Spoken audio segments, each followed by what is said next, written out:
Hello children, welcome back to Advanced Level General English Past Paper Discussions. උසස් පෙළ General English පසුගිය විභාග ප්‍රශ්න පත්‍ර සාකච්ඡාව. So in my previous videos, I hope that you can remember, I discussed 2020 new syllabus paper as well as 2020 all syllabus paper. 2020 පැරණිර්දේශී paper එකත් අපි සාකච්ඡා කරා. In that one, I discussed the first paper and the second paper. Second paper is part A and B. In my previous video, you can watch. Calling video එකේදී part A, B ප්‍රශ්න සහ ඒවට පිළිතුරු කොහොමද පිළිතුරු හොයන්නේ හරියට හොයාගන්නේ කොහොමද? So everything we discussed. Now, today my focus is 2020 Advanced Level General English paper, all syllabus. Second paper part C. 2020 නම් all syllabus එකේ දෙවනි paper එකේ C කොටස. So remember, though it is all syllabus or new syllabus, there's only one difference between these two. මේ දෙකේ තියෙන්නේ පොඩි වෙනසයි. In new syllabus there is no summary writing, summarizing. සාරාංශගත කිරීම මේ ප්‍රශ්නේ අනිත් ප්‍රශ්න ගොඩක් එකයි. Reading comprehension, dialogues, all same. Right? එහෙනම් මේ කතා කරන ටිකත් even if you are doing new syllabus, you will get questions like this. ඔබ new syllabus ලියන ළමෙක් වුණත් මේ වගේ ප්‍රශ්න මේ paper එකේ තියෙනවා. So therefore, it is important to everybody. Now let's look at the question. අපි බලමු එහෙනම් question එක. Comprehension, 30 marks. Read the following text and do the activities that follow. So you will be given a text. Text එකක් දීලා තියෙනවා. ඒකේ activities ටිකක් තියෙනවා. Read and do them. Do those activities. So it's a paragraph, right? Dr. Senarath Paranivitarana was born in 1896. You know the person? Born in 1896 at Mataramba, Galle. He studied at Bonavista School, Galle. The school he studied. You can understand. He was a school teacher at the Udagampala Government School. So first, he was a teacher. Mename school Udagampala Government School, and then he joined the Department of Archaeology in 1923. ඊට පස්සේ ගුරුවරයෙක් වෙඳලා ඊට පස්සේ මෙන්න මේ වසරේ 1923 වල Department of Archaeology පුරාවිද්‍යා දෙපාර්තමේන්තුවට බැඳිලා. Next, after his marriage, එයාගේ විවාහයෙන් පසුව 1930 Dr. Senarath Paranivitarana received his PhD in 1936. 1936 වලදී එයා PhD උපාධිය ලබාගෙන he was appointed the Commissioner of Archaeology. පුරාවිද්‍යා කොමසාරිස් වශයෙන් එයාව පත් කරලා තියෙනවා in 1940 වල. In which capacity he served till December 1956.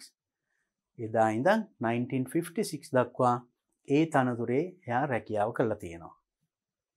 The following year, ඊට පස්සේ අවුරුද්දේ he was appointed Professor of Archaeology at the University of Peradeniya. In the University of Peradeniya, එයාව පත් කරලා තියෙනවා as the Professor of Archaeology. He was a rare Sri Lankan who explored the buried history. Rare, දුර්ලභ ශ්‍රී ලාංකිකයෙක් explored the buried history.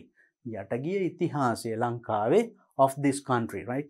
මේ රටේ යටගිය ඉතිහාසය වැළලුණු ඉතිහාසය සොයාගිය explore කර ගවේෂණය කළ පුද්ගලයෙක්. And his monumental books contain a wealth of information of the glory of this country. එයා විසින් රචිත පොත්වල මේ glory of Sri Lanka ලංකාව පිළිබඳ ගොඩාක් වටිනා විස්තර අඩංගු වෙලා තියෙනවා. Even today, අද වුණත් they serve us as useful sources ඒවා අපිට ප්‍රයෝජනවත් වෙන as useful sources of inspiration to both the scholars and the students. Scholars ලට වගේම students ලටත්. ශිෂ්‍යයන්ටත් මේ එයා ඒ තොරතුරු අදත් ප්‍රයෝජනවත් වෙනවා. As a source of inspiration. They means මෙතන කලින් කියපු දේ. දැන් මේකෙන් ප්‍රශ්නයක් අහලා තිනවා, that's why it is highlighted. Pay your attention. මේ වගේ වචන වලට පොඩ්ඩක් වැඩි අවධානයක් යොමු කරන්න. එතන මෙතනදී දේ කියන්නේ කවුද? අපිට විශේෂයෙන් තේරුණා. Next, based on the information given in the text. මේ text එකේ දීලා තියෙන තොරතුරු අනුව write true or false in the space provided beside each sentence. මේ දීලා තියෙන තොරතුරු true or false. ඇත්ත නම් true T අකුර, false නම් F. නිවැරදි නම් T, true. Right, let's see. Immediately after his school education. එයාගේ පාසල් අධ්‍යාපනයෙන් පසු පරණ Witharana joined the Department of Archaeology. පරණ Witharana joined Department of Archaeology. එහෙම වුණාද? After his school education අපි කියුවා he was a teacher. ඉස්සෙල්ලාම ගුරුවරයෙක් වශයෙන් සේවය කළා තියෙනවා. Is this sentence true or false? It is false. You can easily understand it. Right. Now let's look at the questions, right? Based on the information given in the text. Text එකේ තොරතුරු අනුව write true or false in the space provided, right? So then provided based beside each sentence, right? So the first one, immediately after his school education again passe parana vitarna joined the Department of Archaeology. So Department of Archaeology me he was a teacher first, no? After school in passe guruwarek wasen wada kala ita passe thamai me naawe.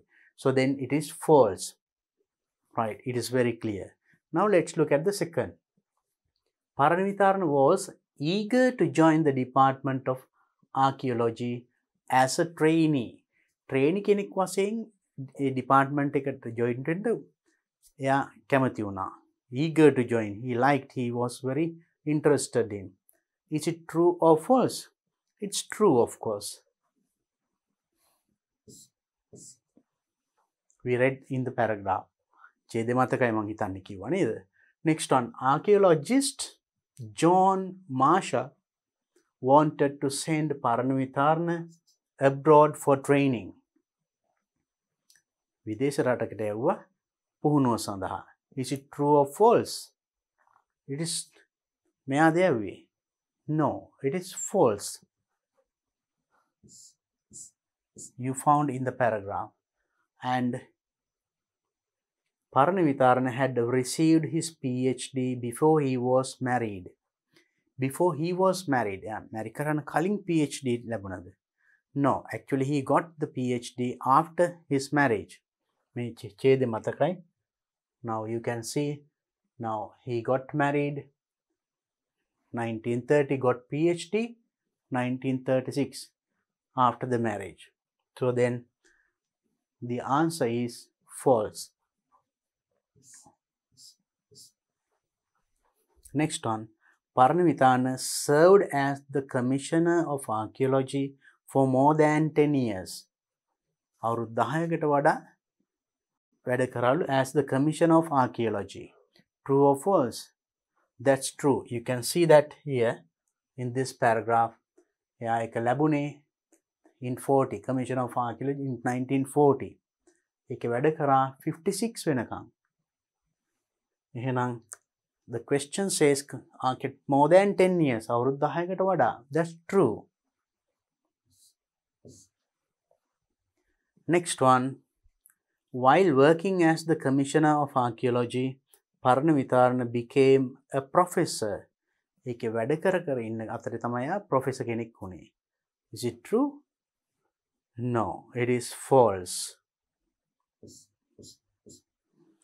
So likewise, it's very simple questions you get after reading a paragraph. You have to answer this kind of simple questions. මේ වගේ පොඩි ප්‍රශ්න වලට උත්තර ලියන්න වෙන්නේ.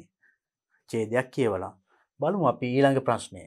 Underline the most appropriate response. වඩාත්ම ගැලපෙන response එක in each of the following two questions. මේ questions වල වඩාත්ම ගැලපෙන දේ. Right, for example, which of the following is not mentioned about Paranamitarana in the text? Paranamitarana ගැන not mentioned සඳහන් නැති. මෙන්න මේවයින් කොයි එකද? මේවයින් කොයි එකද Paranamitarana ගැන සඳහන් නොවුනේ ඒ කියවපු ඡේදේ. Now, let's read and see which one is it, right? Year of his birth. උපන් වර්ෂය කියවුණානේ. Year he joined the Department of Archaeology. Department of Archaeology එකට join වුණ වර්ෂය තිබුණාද? Year of his marriage. ඒක තිබුණා. Year of his death. Was it there? Right. Out of these four, මේ හතරෙන් එතකොට සඳහන් නොවුණු වර්ෂ දේ මොකද්ද? ඔහුගේ උපත පිළිබඳ සඳහන් වුණා. එයා ඩිපාර්ට්මන්ට් එකට ජොයින්ට් වෙන වර්ෂය සඳහන් වුණා. එයාගේ විවාහය ගැන සඳහන් වුණා. But year of his death, මරණය සිදු වුණු වර්ෂය ගැන නෑ. So then the answer is 4. Right? Next. Who or what does the pronoun they in paragraph refer to? In paragraph this one too actually. මෙතන they මං කියවනකොටත් කලින් මතක් කරා නේද? ඒතර මෙතන they කියන්නේ මොකද්ද? එතනත් right in the paragraph, this is third paragraph, right? They refer to. Now let's read this. And he was a rare Sri Lankan who explored the buried history of this country. මේ රටේ වැළලුණු ඉතිහාසය explore කරපු ගවේෂණය කරපු පුද්ගලයෙක් තමයි. And his monumental books contained wealth of information. යාගේ සීවර්ණ පොත්වල තියෙන content අතුලත් අන්තර්ගතය information, the glory of this country. Even today they serve කියන්නේ මේ කලින් කියවපු දේ. Then what is it? So actually it is, this refers to paragraph 3, refer to Paranamitarana and other archaeologists. Paranamitarana සහ අනෙකුත් archaeologists ලා. ඒ ගැනද කියවුනේ? Books published by Paranamitarana. ඔහු විසින් publish කරන ලද පොත්. Scholars and students. Sri Lanka. It is very clear. It is books published by Paranamitarana. ඔහු විසින් රචිත ඒ ග්‍රන්ථවල සඳහන්. ඒක තමයි අදත් අපේ ඉතිහාසය ගැන ගොඩක් සඳහන් වෙනවා කියලා කියන්නේ. Right. Next one. Write one word for each blank, selecting from the passage which means the same as the following phrases. You have to write one word. එක වචනයක් ලියන්න ඕනේ for each blank. Blank in the sense මෙතන අපි blank තියනවා. Right? So you have to write one word which carries this meaning. මෙන්න මේ අර්ථය දෙන. So that means very famous and respected. Very famous. ගොඩක් ප්‍රසිද්ධ. ඒ වගේම respected. ගරු කරන කියන තේරුම එන වචනයක් අපිට හම්බ වුණා ඒකේ. What is it? Or else you can think. We have to write only one word. We can say eminent. Yes.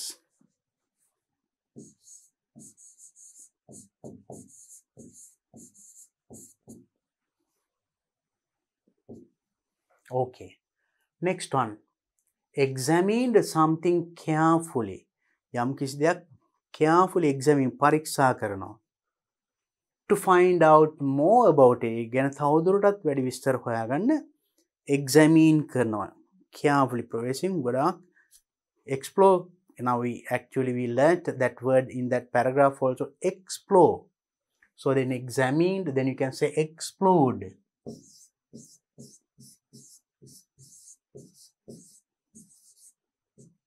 As it is in past tense.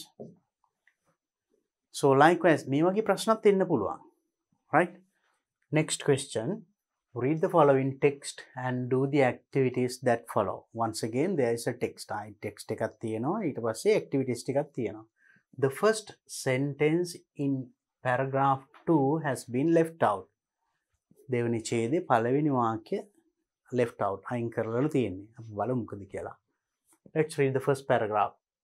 Floods are second only to fire as the commonest of all natural disasters. Floods, ගං වතුර second වෙන්නේ ගින්දරට පමණයිලු. Commonest of all natural disasters.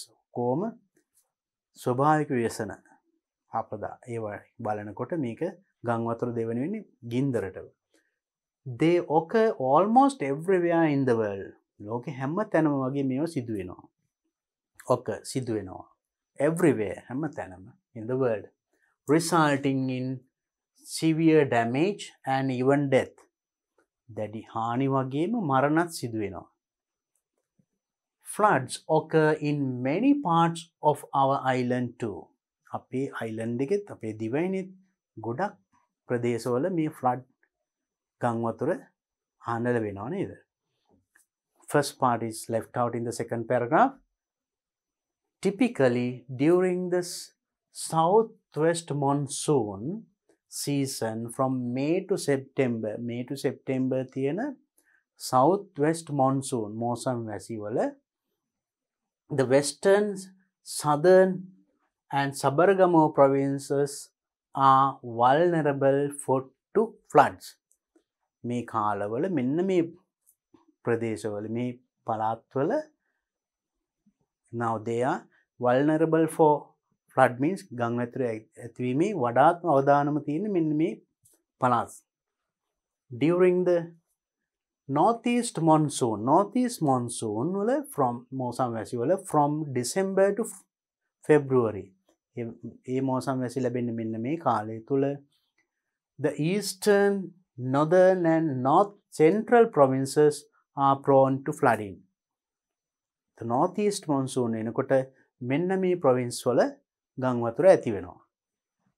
So that is the paragraph. And the next paragraph, the 2019 floods in Sri Lanka. I think you can remember just 1 year ago. Sri Lanka 2019 floods were caused from heavy rainfalls during September 2019. 29 වල September වල දැඩි වැසි වලින් ගොඩක් මේ හානි ගොඩක් තද වැසි ඇතිලා during this period මේ කාලය තුල the monsoon floods affected about 13 districts. මේ මෝසම් ඒ ගම් වතුර 13 districts district 13කට බලපාලා තියෙනවා. In several provinces, පළාත් ගණනාවක killing at least 2 persons and injured 6 people. Killed two and injured 6 people. Altogether, over 116,000 people were affected. බලපාලා ගං වතුර වලින් ආපදාවට ලක් වෙලා තියෙනවා. One casualty was reported in the Galle district. ගාල්ලෙත් එක්කෙනෙක් report වෙලා තියෙනවා වාර්තා වෙලා තියෙනවා and the other one was reported in Colonnava. අනිත් එක්කෙනා කොළොන්නාවෙන්. Where a teenager drowned in the flood water. A teenager. You know teenagers means the ones who are between 13 to 19. වයස 16ත් 13ත් 19ත් අතර කාලේ 20ට අඩු teenager කෙනෙකුත් එතකොට මේකට අසු වෙලා. About 282 houses were reported to have been damaged mainly in Galle. ගාල්ලේ විතරක් මෙච්චර සංඛ්‍යාවක් ගෙවල් කැඩිලා. And Mathar, Galle and Mathar. The red alert was issued රතු නිවේදනය නිකුත් කළා තියෙනවා to areas close to rivers such as Kaluganga, ගින්ගඟ and මෙන්න මේ ගංගා අවසර ප්‍රදේශවලට රතු නිවේදනත් නිකුත් කරලා. Several roads and in Gaul ගාල්ලේ ගොඩක් මාර්ග were inundated due to the overflow of ගින්ගඟ. ගින්ගඟ inundated. ඒක overflow උතුරා යාම නිසා ගොඩක් මාර්ග inundated means වතුරින් ජලයෙන් යට වුණා. Now you could understand the meaning of the paragraph. Now let's see the next paragraph. Scientists have long tried to perfect their ability to predict floods. To predict flood. ගං වතුර predict කරන්න. කල්තිහා අනාවැකි කියන්න ගොඩක් සයන්ටිස්ලා උත්සාහ කරලා තියෙනවා. So far the best that scientists can do is to recognize the potential for flooding and actually it should be perfect, right? Perfect their ability to predict floods. ගං වතුර predict කරන්න. So far the best that scientists can do is උන්ට කරන්න පුළුවන් උපරිමය තමයි to recognize the potential for flooding. ගං වතුර ඇතිවීමට හැකියාව පිළිබඳ they cannot predict exactly when floods will occur. ගං වතුර ඇතිවිය හැකි කියන්න පුළුවන් but they cannot predict exactly when floods will occur. කොයි වෙලේ කවදා වේද කියන එක හරියටම කියාගන්න බෑ. So here what's they? මෙතන they කියන්නේ මොකද්ද? Think. Now you understood. දැන් අපි කියනකොටම අහුණා. මේකෙන් ප්‍රශ්නයක් එනවා. That's why they have highlighted this word, right? Global warming. ගෝලීය උණුසුම. Illegal constructions. නීති විරෝධී ඉදිකිරීම. Deforestations. කැලා විනාශය. Sand mining. වැලි ගොඩ දැමීම. And weak dams of lakes are all strong conditions for potential flooding. මේ ගං වතුර දැමීමට හේතු තමයි මෙන්න මේවා. Right? Weak dams of lakes විවිධ ජලාශවල තියෙන dams වල දුර්වල බැමි ඒ වගේ වයින් මෙන්න මේවා deforestation හේතු ගණනාවක් කිව්වා. Hopefully this knowledge of why floods happen ඇයි මේ ගං වතුර ඇති වෙන්නේ කියන එක මේ දැනුම can help us reduce the damage. අපිට මේ දැනුම තියෙනවා නම් damage එක අඩු කරගන්න පුළුවන්. Although it is impossible to avoid floods. ගං වතුර වලින් සම්පූර්ණ වැළකී ඉන්න බෑ. නමුත් damage එක අඩු කරගන්න පුළුවන්. We cannot impossible to avoid floods. We can minimize the disastrous consequences. Consequences means results. Disastrous මේ මහා විනාශකාරී ප්‍රතිඵල අපිට මොනවා කරගන්න පුළුවන්ද? minimize අවම කරගන්න පුළුවන්. Right. I hope that you can understand. Then based on the information given in the text මේ දීලා තොරතුරු අනුව write true or false in the space provided beside each sentence. මේ එක් වාක්‍ය වලින් ඉස්සරහින් ලියන්න ඕනි true or false. මේ කියලා තියෙන දේ ඇත්තද බොරුද? අපි කලින් කියපු ඡේදවලට අනුව. Floods are the commonest form of natural disasters. Commonest form. පොදු natural disaster එක flood lu. ගං වතුර. Is it true? No. There are many other things. Flood is one. එවෙන් එකක්. So then this is false. That is false. Second one. The North Central Province. North Central Province is most likely to be affected by floods in the months of June and July. A province එකේ flood ඇති වෙන්නේ June and July the? We read the paragraph. අපි ඡේද කියෙව්වා. මතකයි. අමතක නම් පොඩ්ඩක් ආපහු ගිහිල්ලා බලන්න. So is it true? No, it is wrong. It is also false.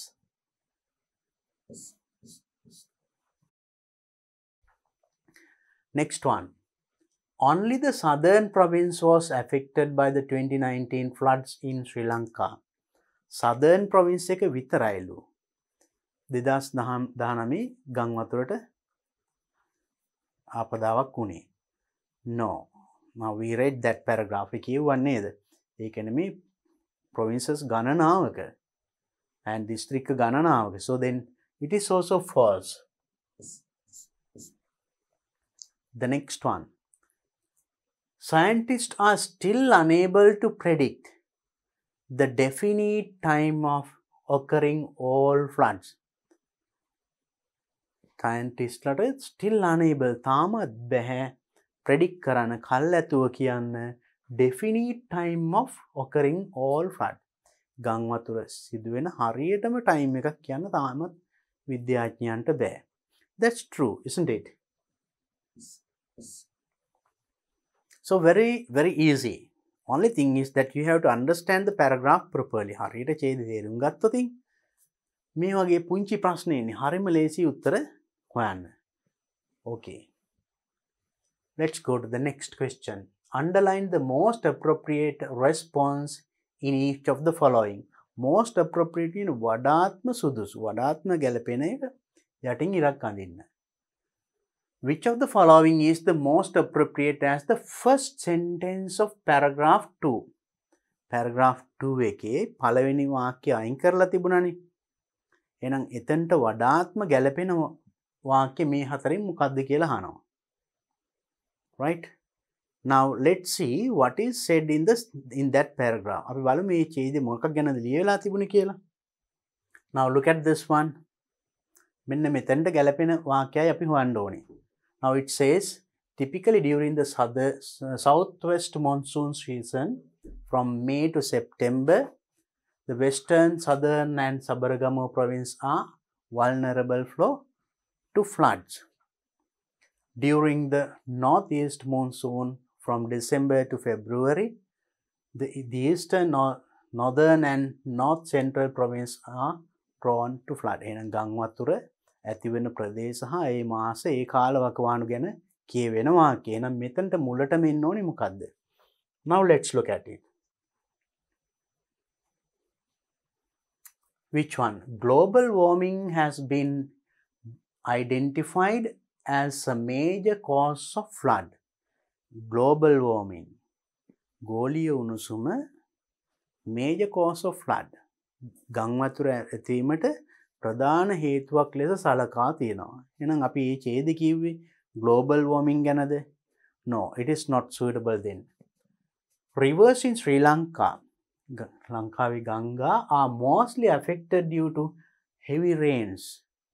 දැඩි වැසි නිසා ගොඩාක් ලංකාවේ ගංගා දැඩි වැසි වලට බලපානවා. Right? So affected. Is it about that?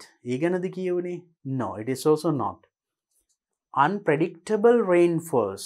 Unpredictable. Predict means කලින් අනාවැකි කියනවා. Unpredictable rainfalls. Predict කරන්න බැරි. අනාවැකි කියන්න බැරි වැසි. Are likely to occur heavy floods in Sri Lanka. Heavy floods ඇති වෙන ලංකාවේ මේව බලපානවා. ඒ ගැනද අපි ඡේද කියවුනේ? No. Major floods in Sri Lanka are associated with the two monsoons. ලංකාවේ ගම් වතුර ඇති වෙන්නේ මෙන්න මේ two monsoons වර්ග දෙකක් ගැන. එහෙනම් ඒ දෙක ගැන නේද කියවනේ ඡේදේ. මෙන්න මේ මාසවල මෙහි තියෙන මේ පැති යට වෙනවා. මෙන්න මේ වල මේ මොන්සූන් එකේ ඉන්නේ ඒකට මේ ප්‍රදේශය යට වෙනවා. ඒ ගැනනේ කියවනේ. එහෙනම් ඒකට වඩාත්ම ගැලපෙන වාක්‍ය as the first sentence is this one. I think if you go back once again to that paragraph and put this sentence there and read, then there's a clear meaning for you to get, right? Now look at the next question. Which of the following is not mentioned in the text? Not mentioned. සඳහන් නොවන මේවෙන් මොකක් ගැන සඳහන් නොවන්නේ. Number 1, the period during which northeast monsoon is active. Period during which northeast monsoon is active. Northeast monsoon active වෙන ක්‍රියාකාරී වෙන period එක සඳහන් වෙලා following is not mentioned. සඳහන් වෙලා නැහැ. එහෙමද? ඒක තිබුණා නේද? මෙන්න මේ මාසවල කියලා තිබුණා පැහැදිලිව. Several conditions that can lead to floods. ගම් වතුර ඇතිවීමට can lead to flood. ඇතිවීමට ගොඩාක් condition තත්වයන් ගැන කියවුණා එතන නේද? වැසි හේතු කියවුණා. and global warming කියවුවා නේද? විවිධ හේතු ගණනාවක් කියවුණා. So it is also not that. Then the next one, the areas where deforestation is frequently done in Sri Lanka. ලංකාවේ deforestation කැලෑ විනාශය සිදුවෙන ප්‍රදේශ ගැන. And the area where a person drowned during the 2019 floods only. 2019 where areas a person drowned. කෙනෙක් ගිලුණා. මේවෙන් කොයිකද not mentioned සඳහන් නොවන්නේ? The areas where deforestation is frequently done in Sri Lanka. ලංකාවේ කැලා විනාශයන් වෙන ප්‍රදේශ ගැන සඳහන් වෙලා තියෙනවද? Not mentioned. Deforestation. This is not mentioned. The third one is the correct answer, but it was not mentioned. Not mentioned. No one. මේවා හැම එකක් ගැනම සඳහන් වෙලා තිබුණා නේද? Look at the next one. Which of the following is the most appropriate title to paragraph 3? තුන්වෙනි ඡේදයට most appropriate වඩාත්ම ගැලපෙන title topic එක මාතෘකාව. මේ අතරින් කොයිකද? අපි බලමු. First one, let's see the third paragraph. මොකක්ද third paragraph එක බලන්න. This is the third paragraph. You can read it once again, that the 2019 floods in Sri Lanka were caused from heavy rainfalls during September 2019. During this period, the monsoon floods affected about 13 districts in several provinces and killing at least 2 persons and injuring 6 people, and altogether over 100. Now these details මේ මතකයි අපි දැන් කියුවා. මෙන්න මේ ටික කියවෙන මේකට අදාළ වඩාත්ම සුදුසු මාතෘකාව. මාතෘකා හතරක් තියෙනවා. Now you can remember the content of the paragraph. මේ ඡේදයේ කියවෙන දේ ගැන මතකයි. එහෙනම් අපි බලමු මේකට ගැලපෙන topic එක.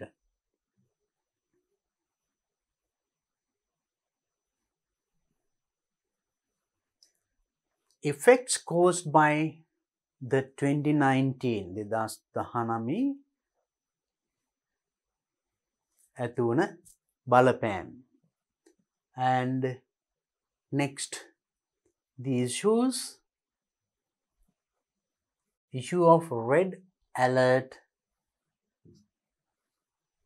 in the 2019 floods. 2019 red alert රතු නිවේදනය නිකුත් කිරීම. නැත්නම් disaster management after 2019. 2019 disaster management ආපදා කළමනාකරණය. ඒ ගැනද නැත්නම් deaths caused by the 2019 floods.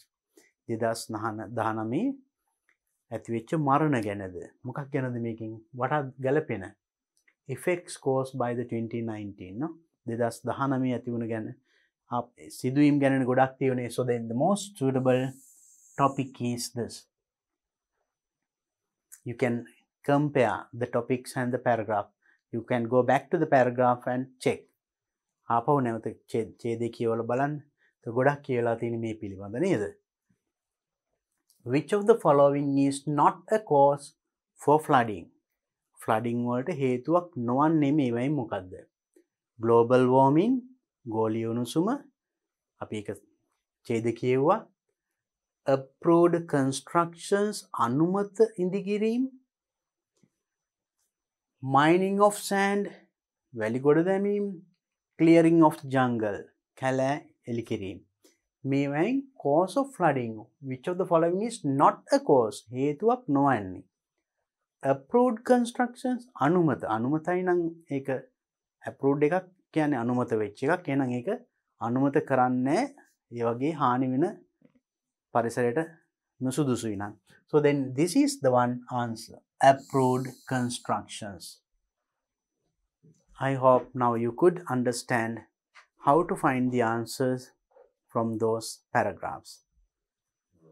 Okay. Then let's go to the next question.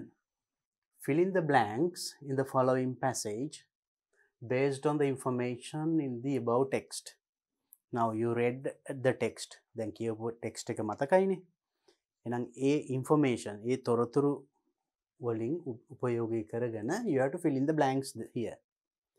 මේකේ හිස්තැන් පුරවන්න තියෙන්නේ. Do not use more than one word in each blank. It's very important, right? Do not use more than one word. එක වචනයකට වඩා මේ හිස්තැනක ලියන්න බෑ. Right? If you use two words, and so that is not following the instructions. උපදෙස් අනුගමනය කළා නැහැ. It will be a disadvantage for you. ඒක ආවාසි වෙන්න පුළුවන්. Follow the instructions. And next, floods results in severe damage to properties. Floods, you know, ගං වතුර results severe damage, දැඩි අලාභහානි. මොනවටද? To properties and cause even හේතු වෙනවා in Sri. එතකොට property දේපල වලට විතරද හානි වෙන්නේ? Cause even මොනවද තවත් වෙන්නේ? Because of flood. Or not only property, but you and I, human beings. So deaths. So you can say, now you read that part in the text. I hope that you can remember. අපි කලින් කියපු ඒ ටිකේ මතකයි නේද? එතකොට ගං වතුර නිසා දේපල සහ ජීවිත හානි වෙනවා කියලා කිව්වා. So deaths in Sri Lanka, most of the provinces are vulnerable to floods. ලංකාවේ බොහෝ provinces පළාත් vulnerable to floods. ගං වතුර ඇති වෙනවා බොහෝ පළාත්වල. Due to heavy rainfalls during blank and northeast monsoon season. Now seasons දෙකක් ගැන කියවුණා in the previous paragraph. අපි දැන් කියවපු එකේ seasons monsoon නැත්නම් මෝසම් වැසි ලැබෙන කාල දෙකක් ගැන කියවුණා. එකක් north east monsoon. ඊසාන දිග මෝසම් වැසි කියලා කියන්නේ. ඒකයි තවත් එකක් කියවන අන්න ඒක තමයි මෙතනට එන්නේ. මෙතන මේ and කියලා තියෙන එකනේ. So it's very easy to guess. So when you read it carefully, right? In Sri Lanka, Lankave, most of the provinces are vulnerable to floods due to heavy rainfalls. Due to means nisa. Heavy rainfalls. Daddy Warsaw nisa. During මෙන්න මේ මෝසම් වැසි කාල දෙකක් ගැන කියවුණා ඒකෙන් දැඩි වර්ෂාව නිසා ගොඩක් පළාත් ගං වතුරෙන් හානි වෙනවා. So what is the other monsoon that we read in the paragraph? Northeast monsoon and southwest. Northeast and southwest.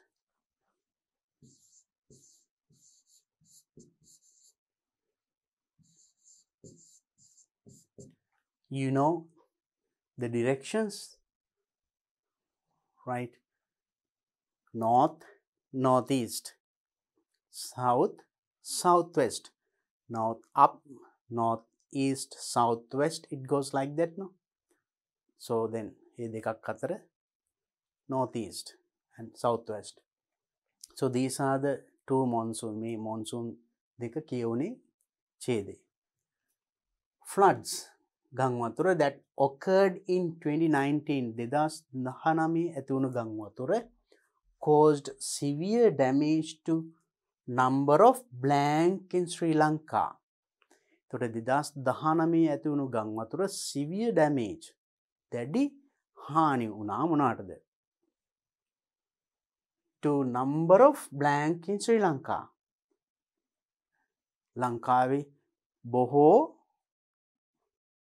ප්‍රදේශ කියන්න පුළුවන් නේද? number of areas you can say. number of areas or number of districts or number of provinces you can say. number of areas, number of provinces, or it can number of districts. Any answer is correct, right? In Sri Lanka. මොනවා හරි මේවෙන්ක උත්තරයක් තිබුණා නම් answer is correct, right? Next one.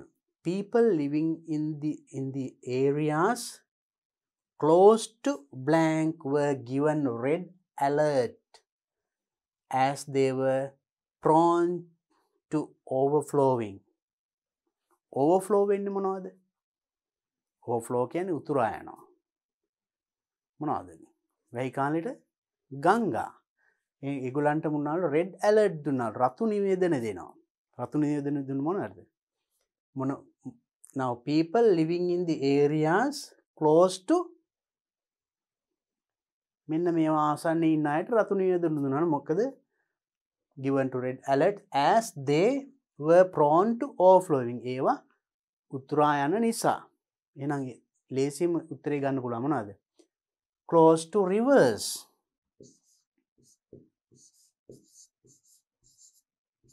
ගංගා අසල සිටින අයට රතු නිවේදන නිකුත් කරා. ඒවා උතුරා යන්න ආසන්න නිසා.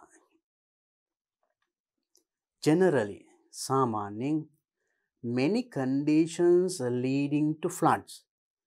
Floods ගං වතුරට leading to floods conditions.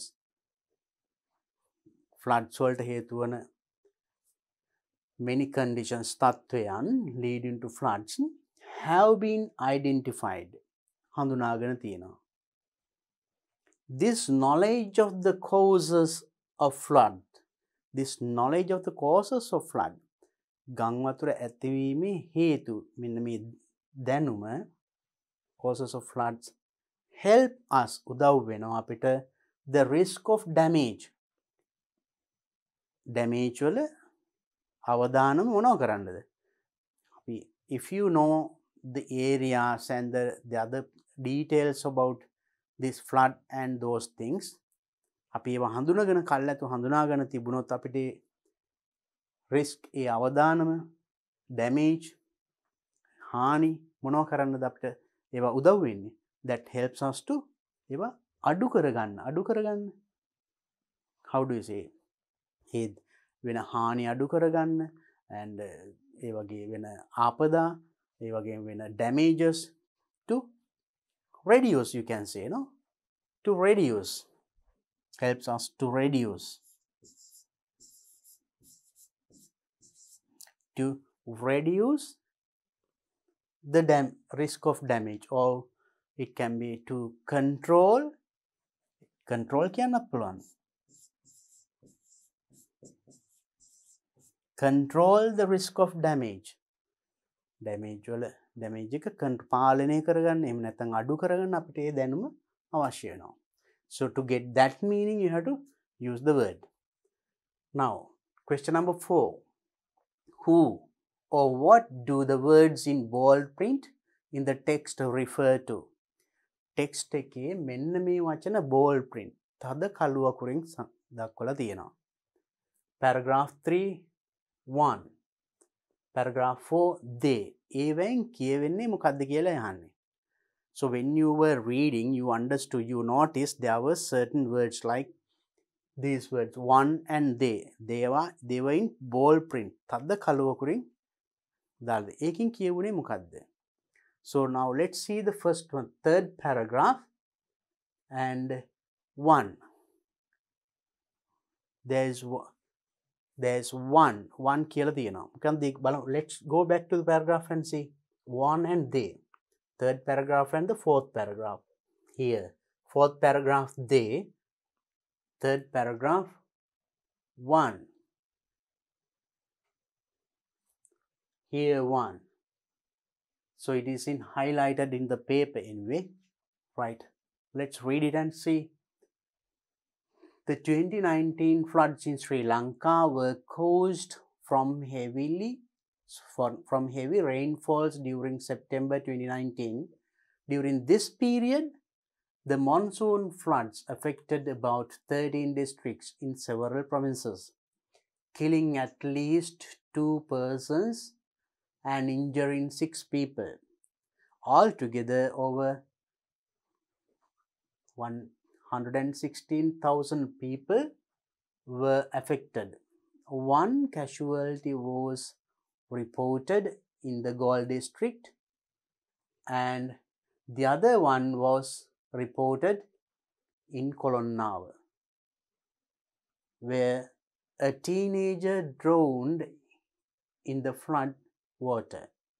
About 282 houses were reported to have been damaged, mainly in Galle and Matara. The red alert was issued to areas close to rivers such as Kaluganga and Ginganga. Several roads in Galle were inundated due to the overflow of Ginganga. So now here one casualty and the other one was reported. This one what? කියන්නේ මොකද්ද? And the next one is they. Scientists have long tried to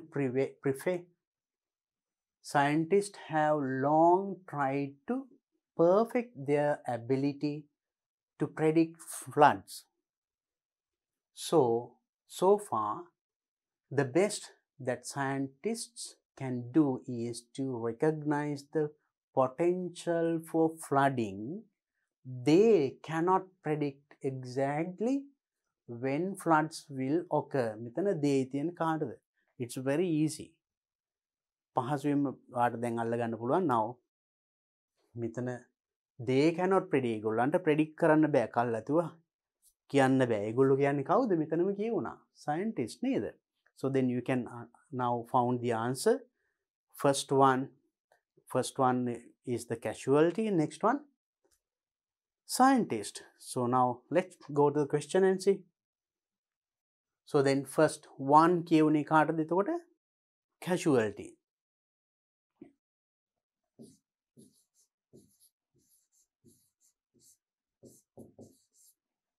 And the second one, they. You understood? They can. ඒගොල්ලන්ට පුළුවන් මේක මේ විදිහට කරන්න. ඒක දැන් කියුනේ. Now you understood scientist.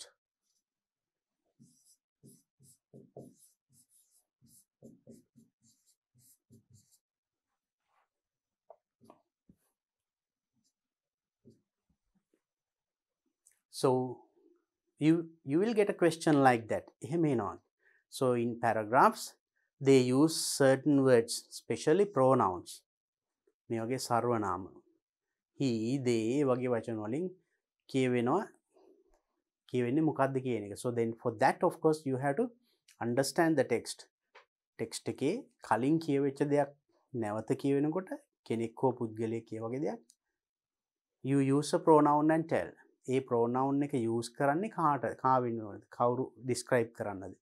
ඒ වගේ questions අහනවා, right? So then be ready for that sort of questions. Next one, write one word for each of the given blanks. So මේ ටිකට one word තනි වචනයක් ලියන්න ඕනෙලු. Right? Selecting from the passage which means the same as the following. මෙන්න මේ තේරුම ඒ සම තේරුම දෙන වචනයක් you have to find from the paragraph. අපි කලින් කියවපු ඡේදයෙන් හොයලා හොයලා මේ තේරුම දෙන වචන තනි වචනේ. One word you have to write. Let's see the first one. Extremely serious or bad. extremely serious or bad. බොහොම නරකයි, බොහොම තද බලයි. ඒ වගේ අදහසක් දෙන වචනයක් අපිට කලින් කිව්වා. Now if you go back to the paragraph and see, you can easily find it. What is the word? I hope that you can remember that severely damaged කියලා එහෙම කිව්වේ. තදින්ම ගොඩාක් මේ වුණා කියලා. අපහසුතාවයටපත් වුණා, අලාභහානි වුණා, තද අලාභහානි වුණා කියන. So severe, you can say. So I told you now, if you had read these things earlier before reading the text එක කියවන්න කලින් මේ ටික කියවලා තිබුණා නම් ඒත් පහසු වෙනවා. ඒකට කියවගෙන යනකොට ඔයාට අහු වෙනවා මොකද්ද? Because the questions are in your head. So when you read the paragraph, automatically you attempt to catch the answers. ඉබේම අපි ප්‍රශ්නේ එතකොට ඔළුවේ තියෙන නිසා කියවන ඡේදේ ලේසියෙම උත්තර අහු වෙනවා. Practice that also. Before reading the text, read the questions. Text එක කියවන්න ඉස්සෙල්ලා, paragraph එක කියවන්න ඉස්සෙල්ලා ප්‍රශ්න ටික ඉස්සෙල්ලා එකපාරක් කියව ගන්න. එතකොට හරි ලේසියි. Next one, tell us what will happen in the future. What will happen in the future? අනාගතයේ වෙන්නේ මොකද්ද කියලා කියවෙන එක. ඒකට paragraph එකේ තිබුණ වචනයක්. Now, foretell, predict. Predict කරනවා කියන්නේ අනාවැකි කියනවා. You talk, predict the weather. කාලෝගින ගැන අපි අනාවැකි කියනවා. So we can take the word predict. Predict is also telling something that will happen in future. අනාගතේ යමක් වෙයි කියලා predict කරනවා.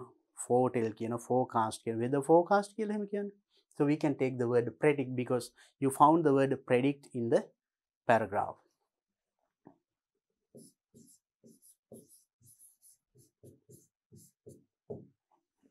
Next one, not allowed by the law. Not allowed, allow, ඉඩ දෙන්නේ නැහැ. By the law, නීතියෙන් ඉඩ දෙන්නේ නැහැ. නීතියෙන් ඉඩ දෙන්නේ නැහැ කියන්නේ නීති විරෝධී. නීතියට එකඟ නම් legal. Legal work කියලා එහෙම කියන්නේ. ඒ කියන්නේ නීතියට එකඟයි. Okay. නීතියට විරුද්ධ නම් illegal. Legal, illegal, very simple. So that word is also there in the text. Text අපිට කියවගෙන යනකොට වචනේ ආවුණා. Now let's see. Then not allowed by the law. Legal කිව්වොත් නීතියට එක මේක not allowed එක illegal.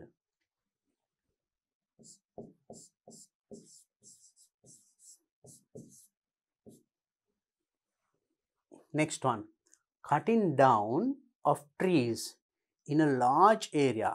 විශාල ප්‍රදේශයක cutting down of trees. ගස් කපා දැමීමට.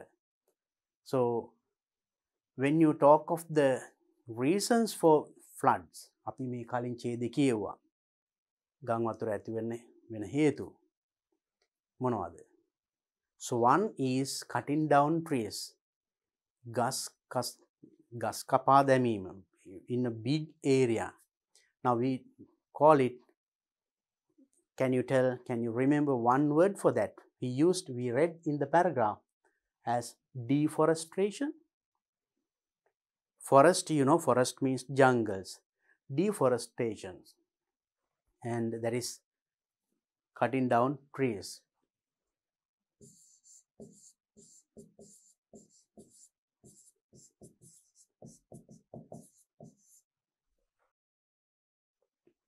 Next one, harmful or very bad. Harmful කියන්නේ ගොඩාක් දැඩි හානිදායක. Or very bad, ගොඩාක් නරක. So now, flood is very harmful or very bad. What do you call now? Can you give me one word for that? We read in the previous paragraph. Now, so when you listen to news and all, we listen to these words also. Disaster කියලා එහෙම කියන්නේ. එහෙනම් මේක harmful නම් disastrous you can say. Disaster කියන්නේ now flood is a disaster. ඒක can vyasanayak, then harmful, then this is very bad, disastrous, you can say.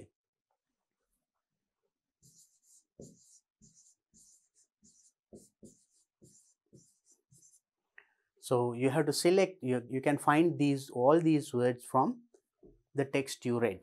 කලින් කියපු චේදේ මේ ඔක්කොම වචන තියෙනවා. Right. Part D. Writing. 20 marks. ලකුණු ගොඩක් තියෙනවා එනගේ. Write a paragraph beginning with the given sentence. A sentence is given. වාක්‍යයක් දීලා තියෙනවා. ඒකෙන් පටන් අරන් paragraph එකක් ලියන්නයි තියෙන්නේ.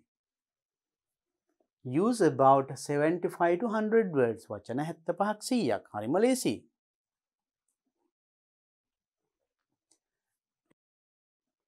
Do not exceed the word limit. Remember, do not exceed the word limit. වචන සීමාව පන්නන්න එපා.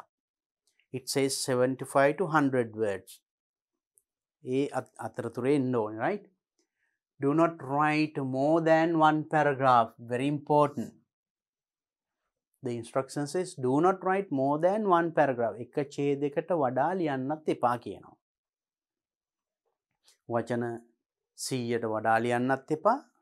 එක ඡේදයකට වඩා ලියන්නත් එපා. So if you write like that, what happens? එහෙම ලිව්වොත් මොකද වෙන්නේ? I'll tell what happens when I describe how we give marks for that.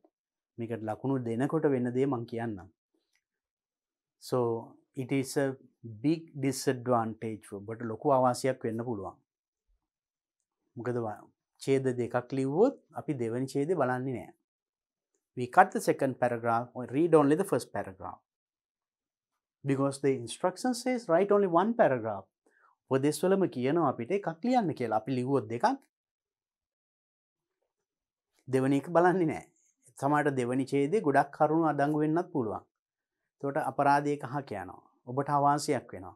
ඒ නිසා always read the instructions and follow the instructions. උපදේශ හරියට පිළිපදින්න පුරුදු වෙන්න. That is good for our life even, no? අපේ ජීවිතේටත් වැදගත්නේ. Now following instructions in any place, can be in the school or it can be in any place, right? Now look at the sentence given. Good health habits, this is habits, are important to lead a healthy life. Good health habits. හොඳ සෞඛ්‍ය පුරුදු, right? හොඳ සෞඛ්‍ය පුරුදු important to lead a healthy life. එහෙම පටන් අරගෙන you have to write 75 to 100 words. What do you write? Now remember, we learned in my previous video I have discussed how to write a paragraph. Paragraph එකක් කොහොමද ලියන්නේ කියන මං topic sentence එක, main idea එක, right? Supporting details ලියන්නේ, ඊට පස්සේ concluding sentence එක. ඒක ගැන අපි කලින් වීඩියෝ එකකදී විස්තරාත්මකව කතා කරලා තියෙනවා. If you watch it, you will answer this one very well. මේක එහෙනම් හරියට ලියා ගන්න පුළුවන් අන්න එක බලන්න ආපහු. Now I will help how to do this one. So now this is going to be like the first sentence. That means topic sentence. ඡේදයක මං කිව්ව පළවෙනි එක topic sentence එක කිව්වා. First sentence එකෙන් එතකොට ඒ ඡේදේ කියවෙන්නේ මොකද්ද කියන එක කියනවා. එහෙනම් මේ ඡේදේ කියවෙන්නේ මොකද්ද? Good health habits are important to lead a healthy life. හොඳ සෞඛ්‍ය පුරුදු වැදගත් වෙනවලු lead a healthy life. නිරෝගීමත් ජීවිතයක් ගත කරන්න. එහෙනම් අපි මේ ඡේදේ කියවෙන්න ඕනි good health habits ගැන කියවෙන්න ඕනි. ඒවා කොහොමද healthy life එකට බලපාන්නේ ගැන කියවෙන්න ඕනේ. So what are the good health habits? You have to tell in your sentence. In your sentences, I think I need not write the sentences. I'll help you. Right. First we'll take good health habits. What are the good health habits? Now, හොඳ සෞඛ්‍ය පුරුදු. Right. Cleanliness, තමන් පිරිසුදු බව. Right. Health. Now, cleanliness. So, or clean. So, clean your hands. Clean, wear clean clothes. So, clean the environment, right? So, it health habit එකක් වෙන්න ඕන. So, how can it be a habit? So, we can talk about, when you talk about cleanliness or clean what? Teeth, hands, body, and that is self, and environment, parisare. So you can discuss those things. If you write at least 4 or 5 sentences, wash your hands before eating. කෑමට පෙර අත් සෝදන්න. That is a habit. Washing hands before eating is one of the good health habits that everyone can follow. ඕන කෙනෙකුට කළ හැකි දෙයක් තමයි කෑමට පෙර අත් සේදීම. It's a good health habit එකක් කතා කරා. That's only one I am going to give you example. What are the other habits? Wearing clean clothes. Not only our body and environment. Keep your environment clean and spend at least few hours for a week to clean your home environment.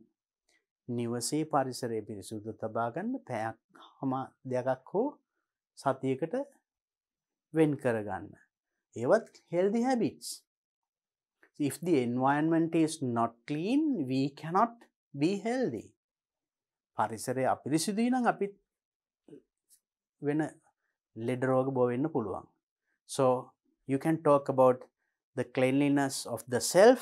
තමන්ගේ පිරිසිදුකම ගැන කියන්න පුළුවන්. So brushing teeth at least twice a week. සතියකට දෙපාරක්. No. Once a week. No. At least twice a day. දවසකට දෙපාරක්වත්. Right? So you have to discuss that sort of now health to keep, how to keep healthy teeth, healthy body, healthy mind, healthy body. Right? You can talk about the cleanliness and also, and then you have to talk about, then because of that you can be free of diseases. As a result of make a ප්‍රතිඵලයක් වශයෙන් you are going to be free of diseases.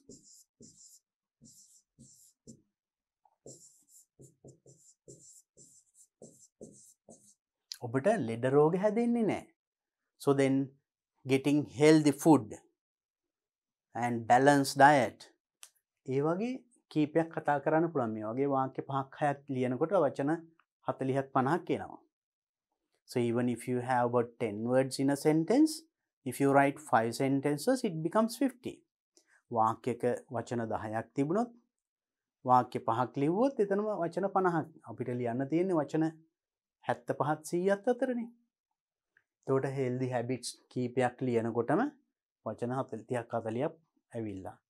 ඒවෙන් අපිට එන ප්‍රතිඵල 50ක් 60ක් ඊට පස්සේ කියනවා ඒවා කොහොමද lead වෙන්නේ healthy life එකට, නිරෝගීමත් ජීවිතයකට බලපාන්නේ කොහොමද? So when you can, then automatically it becomes more than 25 words. ඉබේම වචන 75න් එහා යනවා. Make it a point to make sure that you write more than 75 words. වචන 75ට වඩා ලියවෙන්නත් ඕනි. Don't exceed 100. 100ට වඩා එහා යන්න එපා. You can stop before that. It can be 100, but as the question or the instructions උපදෙස්වලම කියනවා don't exceed the word limit කියලා තියෙනවා. වචන සීමාව පන්නන්න එපා කියලා තියෙනවා. පන්නුවොත් මං කියන්නම් මෙතනදී ලකුණු දෙනකොට මොකද වෙන්නේ කියලා. I hope now, though I do not write the paragraph, මං paragraph එක නොලිව්වට ඔබ දන්නවා දැන් paragraph එකේ topic sentence එක තියෙනවා. ඒ topic sentence එකේ කියවිච්ච කරුණු මොනවද? healthy habits ටිකක් ලියන්න ඕනි. ඒවා කොහොමද ලීඩ් වෙන්නේ healthy life එකට. එතකොට ඒ ටික ඩිස්කස් කරගෙන ගියාම නිකම්ම වචන 75ක් විතර එනවා. then concluding sentence එක අවසන් කරන්න ඡේදය telling summarizing all what you said. so එතකොට දැන් මෙතනදි කිව්වා if I tell it once again, right, you can good health habits are important to lead healthy lives. Good health habits means the things that we can do every day to keep our health. හොඳ health habits කියන්නේ අපිට මොකද්ද? අපේ සෞඛ්‍ය හොඳට තියාගන්න පුළුවන්. That is specially to be clean. So wearing clean clothes as a habit and taking a bath every day and washing our hands before meals, කෑමට පෙර අත්සේදීම, brushing our teeth at least twice a day, දවසට දෙවරක්වත් දත් මැදීම, ඒ වගේ health habits ටිකක්. And also getting healthy food, balanced diet එකක්, සමබර ආහාර වේලක් ගැනීම, they are healthy habits, right?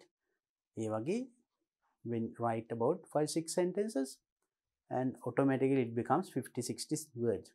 And also because of this result, even ඇතිවන ප්‍රතිඵලය, so because of that we can be free of diseases. අපිට ලෙඩ නොවී ඉන්න පුළුවන්.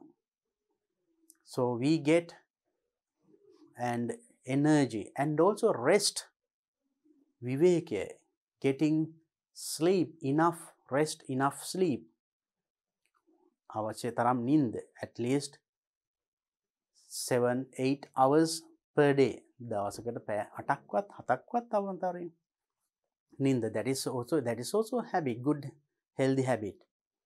And also rest, right? So then physical and mental health, ශාරීරික සහ මානසික සුවය ගැන දෙන habits, right? Rest is giving a rest to your body as well as to your mind. මනසට හොඳ rest එකක් තමයි sleeping, because so when you sleep your body gets a rest and so worn out parts are once again developed and grow. එතකොට දවසේ ක්‍රියාකාරී වෙන ඒ ගෙවි යන කොටස් සෛල නැවත වර්ධනය වෙන්නත් ඒක බලපානවා. And so that we get, so when you have balanced diet we get energy, our body becomes healthy, so our body gets the immunity also to fight against diseases. රෝග වලට විරුද්ධව සටන් කරන අපේ ශරීරය තුලත් ඉබේම ප්‍රතිශක්තිකරණයකුත් ඇති වෙනවා, because we get healthy food. So ඒව ඩිස්කස් කළා. Finally you can tell, so these healthy habits directly help us to lead a healthy life. Let's make it sure as students to have more and more healthy habits to spend a healthy life. ඒ වගේ වාක්‍යකින් ඔයාගේ ඡේදය අවසන් කරන්න පුළුවන්. I think now with the facts that I told you, මම දැන් කියපු කරුණු ටිකෙන් පහසුවෙන්ම වචන 75ක් 100ක් ලියා ගන්න පුළුවන්. අපි බලමු මේකෙදි ලකුණු ලැබෙන්නේ කොහොමද කියලා. Now description, right? Content, we get marks for content 2 and language 3 කියලා ලකුණු පහක් දෙන්නේ. That means content has used specific length. Specific length එක තමයි 75 to 100 words. ඒ ප්‍රමාණය ලියලා තියෙනවා නම් content is based on the given key sentence. එහෙනම් content එක ලියලා තියෙන එක based on the given key sentences. මෙන්න මේ වාක්‍යය. එහෙනම් මෙන්න මේ ටිකයි healthy habits ගැනයි. ඒක lead වෙන්නේ කොහොමද healthy life එක. ඒ ගැන විතරයි ලියලා තියෙන්නේ. අනවශ්‍ය කරුණු නැහැ. Based on the given key sentence. Content interesting and relevant කියලා තියෙන කරුණු ඒකට පළවෙනි වාක්‍යයෙන් කියපු කරුණට අදාළයි. And interesting, රසවත් කියවන්න. And also Ideas are logically presented. ඉදිරිපත් කරන කරුණු logically presented. මෙන්න මෙහෙම වෙන නිසා මෙහෙම වෙනවා. අපි මෙන්න මෙහෙම වුණොත් මෙහෙම වෙනවා. So නිකන් කරුණක් ඉදිරිපත් කරනවා නෙමෙයි. අපි balanced diet එකක් ගන්න නිසා අපිට ශරීරයේ ශක්තිය ඇති වෙනවා. ඒක logical. Right? අපි පිරිසුදුව සිටින නිසා රෝග වැළඳීම අඩු වෙනවා. ඒ වගේ logically කියවෙන. ඒ වගේ කියවලා නම් you get 2 points. And the language has used grammatically correct sentences. Grammar, no mistake. And appropriate vocabulary. The words you used. එකට භාවිතා කළ දින වචන ඒකට අදාළයි. No spelling errors. එහෙමනම් you get 3 marks. So that's how you get marks. And the next question. Complete the following story. Use about 150 to 200 words. දැන් මෙතන තියෙන්නේ story එකක් සම්පූර්ණ කරන්න. But you have to write 150 to 200 words. 150 200. ඉස්සෙල්ලා ලිව්වේ 75 to 100. It's a small one. But here you have to write more. ඒක වැඩිපුර ලියන්න තියෙනවා. But it is easy. I'll tell you how to do that. Now let's see. දැන් මෙතන කතාවක ආරම්භය දීලා තියෙනවා. එතන continue කරන් තියෙනවා. ඊට ඉස්සරහට කතාව ලියන්න තියෙන්නේ. So there you have to use your imagination, use your creativity. ඔබ නිර්මාණශීලී නම් හිතලා ඔයාට ඕනි දෙයක් ලියන්න පුළුවන්. Right? ලස්සන කතාවක් ගොඩනගන්න. Let's understand the start. අපි බලමු මේ කතාවේ ආරම්භය. It was a very pleasant morning. හරිම pleasant උදයක්. උදේ පාන්දර හරිම සුන්දර උදෑසනක්. The sun was brightly shining. The sun was brightly shining. Here, හොඳට බැබලෙනවා. In the sky. අහසේ. I was on my way to school. මම on my way to school. ඉස්කෝලේ යන ගමන් අතරමඟ. I looked at my wristwatch. මගේ wristwatch එක දිහා බැලුවා. It was almost 7. It was almost 7.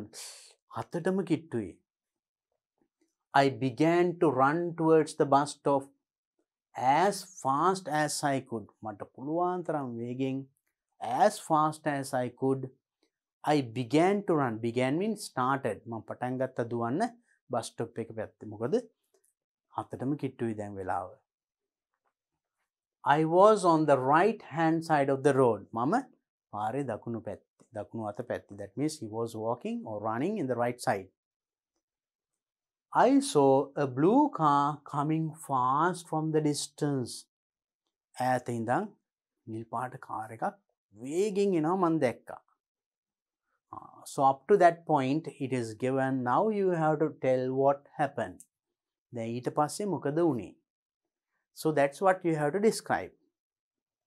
How do you describe this one? Now tell what happened next. දැන් මෙතනට එනකන් සිද්ධ වුනේ ඊට පස්සේ මොකද්ද වුනේ? එතනින් මෙහාට step by step build up කරන්න ඕනේ. So this can be ended as a happy ending or else a sad ending. ඔයාට මේක අවසානයේ හරි සතුටු ගෙන දෙන එකෝ very funny ending එකක් දෙන්නත් පුළුවන්. ඒ වගේම sad ending එකක් දෙන්නත් පුළුවන්. surprise දෙන්නත් පුළුවන්. So that depends on your way. The way that you think. ඔබ හිතන ආකාරය. කැමති විදිහකට කියන්න පුළුවන්. Now for example, අපි හිතමු දැන් I saw a car coming fast. වේගෙන් කාර් එකක් එනවා දැක්කා. Then maybe that you can write. දැන් එතනින් පස්සේ මොකද වෙන්නේ? And also දැන් මෙතනින් අපිට එකතු කරන්න පුළුවන් වාක්‍ය. I'm not going to write the whole story because the story that I write will not be the same thing that you are going to write. දැන් මම මෙතන කතාවක් ලිව්වොත් ඒ කතාවම නෙමෙයි ඔයා ලියන්නේ. If 100 students write 100 different stories. මෙතන ළමයි 100ක් ලිව්වොත් කතන්දර 100ක්. මොකද එක එක්කෙනා හිතන ආකාරය වෙනස්. නමුත් ඒ හිතලා කතාව ගොඩනගන විදිය මං උදව් කරන්න. අපි හිතමු ඔන්න ඔබට මේකේ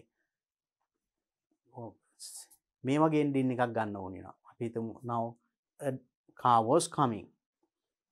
I saw another two students were also walking in front of me at a distance. මම දැක්ක තවත් ළමයි දෙන්නේ මට ඉස්සරහින් ඇවිදගෙන යනවා. The car came and went over them. මේ වේගින් ආපු කාර් එක ඒ ළමයි යට කරගෙන ගියා. එහෙම නැත්නම් ඒ කාර් එක පාලම එක හැප්පුණා. The car came and hit against a bridge or wall or ඒ වගේ. Them and so I couldn't believe my eyes. මට සදා ගන්න බැරි වුණා. I saw the children were from my school uniform. මගේ ස්කෝල් යුනිෆෝම් එකයි මම ඇඳන් හිටියේ. So I ran to that place. මං එතනට ගියා. And so many people came to that place. And we took the child and put into a vehicle. So I also got into the vehicle and went to the hospital with them because the students were from my school. Mage school lamai. I also got in මමත් ඒක නැගලා hospital එකට ගියා ඒගොල්ලන්ට උදව්. ඒ වගේ you can එහෙම ending එකක් දෙන්න පුළුවන්. And after that you could not come to the school or you came to the school getting late. පරක්කු වෙලා ඊට පස්සේ ඉස්කෝලේට ආව එහෙම කියන්න පුළුවන්. Or else maybe while you were running and so you ran and at a distance. Now this is telling a blue car එක වේගෙන් එනවා. And so then I saw the car driver had no control. So I pulled the two friends who were walking in front of me to a side. මම තල්ලු කරා මගේ ඉස්සරහින් ආපු ළමයි දෙන්න මට දැනුණා the driver had no control. driverට control එකක් නැති බව මට දැනුණා වේගින් ආපු කාර් එකේ. ඉතින් මම I pulled නැත්නම් pushed the two children who were walking in front of me. මගේ ඉස්සරහින් ගියේ. So that at that moment itself ඒ මොහොතේම the car passed us අපිව පහු කරා and hit against another vehicle නැත්නම් another wall. ඒකම අපිව පහු කරගෙන තාප් එක හැපුණා. We got a narrow escape. අපි 99න් බේරුණා කියලා එහෙම කියන්නේ. And anyway I could save the two lives. මම මේ ජීවිත දෙකම බේර ගන්න පුළුවන් වුණා and saving my life even. මගේ ජීවිතේත් බේරගෙන. මොකද මම ඒ දෙන්නත් තල්ලු කරගෙන පැත්තකට පැන්නා. And just near me මා ළඟින්ම කාර් එක ගිහිල්ලා තාප් එක හැපුණා. But I noticed the people inside the car. Car එක ඇතුලේ හිටපු අයට හුඟක් අමාරුයි. So I ran to that place. මං එතනට ගියා. And tried to help them to come out of the car. මං ඒගොල්ලන්ට උදව් කරා කාර් එකෙන් එළියට එන්න. At that moment ඒ මොහොතේදී some more people තව මිනිස්සු ටිකක් ඇවිල්ලා helped them. ඒගොල්ලන්ට උදව් කරා. ඒ වගේ කතාව ගොඩනගාගෙන යන්න පුළුවන්. So then you can write in any way like that, right? So that is what you have to do. Then what happened and how the casualties led to. ඒ තුවාල වෙච්ච අයට කොහොමද තියුණු තත්ත්වය, ඒගොල්ලෝ කොහොමද ස්පිරිතාලට එක්කන් ගියේ, ඊට පස්සේ ඔයාලා මොකද්ද කරේ, ඊට පස්සේ යාළුවෝ දෙන්නවට තෑන්ක් කරේ කොහොමද, ඒගොල්ලොත් එක්ක ඉස්කෝලේට ගියා. ඉස්කෝලේට ගියාම actually after that when you reach the school ඉස්කෝලේට ළඟා වෙනකොට it was after 7:30 7:00 පහු වෙලා පාසල පටන් අරගෙන. So then I had to stay out of the gate with two of my friends. මගේ එතකොට හිටපු යාළුවෝ දෙන්නත් එක්ක මං ගේට්ටුවෙන් එළියේ උන්නේ. So then when a teacher came and asked why did you get late, එතකොට ගුරුවරයෙක් එක්කෝ the principal came and asked මොකද පරක්කු වුණේ. So at that moment I explained the incident. මං සිදුවීම විස්තර කරා. At the same time another man came and told the whole incident to our principal. ඒ මොහොතේම තවත් පුද්ගලෙක් ඇවිල්ලා ඒ සම්පූර්ණ සිදුවීම principalට කිව්වා. The principal was very happy about the heroic deed I did. මං කරපු වීර ක්‍රියාව ගැන principalට හරි සතුටුයි. Because I saved 2 lives. මං ජීවිත දෙකක් බේරගත් අපේ ඉස්කෝලේ මේ දරුවෝ මං තල්ලු කරලා එහාට ඇදලා ගත්තේ නැත්තම් ඒ ළමයි මේ වේගෙන් ආපු කාර් එකේ හැප්පෙනවා. So then I saved that life and I saved myself. Not only that, I helped the car driver and the people who were traveling in the car who were injured. Accident එකෙන් තුවාල වෙච්ච අයට උදව් කරා. ඒ ලොකු ක්‍රියාව. So everything was explained to the principal by that man. ඒ පුද්ගලයා එයාට explain කරා. So the principal was very happy, and at that moment itself I was taken to the assembly එකට එක්කන් ගිහිල්ලා අපිව අගය කරා. ඒ වගේ ඒතර සතුටුදායක ending එකක් දෙන්නත් පුළුවන්, surprising දෙන්නත් පුළුවන්, funny ending එකක් දෙන්නත් පුළුවන්. So think, I know that you are very creative. ඔබ නිර්මාණශීලී. Use your creativity and build up a nice story. ලස්සන story එකක් ගොඩනගන්න. And give a nice ending. Step by step. ඒ කියන කරුණු step by step pure ලස්සනට කියන්න. නිකං මොනවා හරි කියනවා නෙමෙයි. And build up your story from one stage to the other like that. And then it is clear. කියවන කෙනාට රසවත් වෙන්න, ආස හිතෙන්න කතාව ගොඩනගන්න.